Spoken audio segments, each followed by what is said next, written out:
Օծանելիքները կանանց մի ուրիշ տեսակ բույրով են օժտում, եթե իհարկե չեն լինում չափազանց խեղդող։ Հաճելի բուրող կանայք մշտապես մագնիսի պես ձգում են տղամարդկանց։ Եթե օրերից մի օր ինձ հանդիպած կանանց մեջ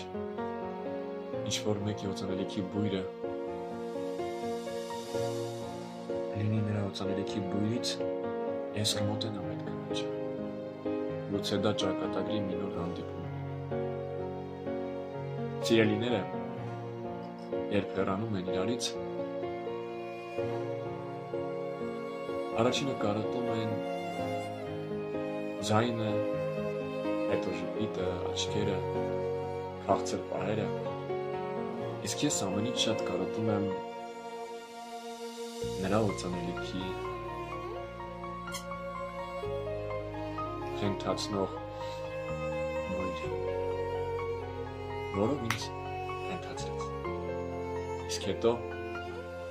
նրա աչքերը, ժպիտը, խելքը, բողոքին սիրեցի։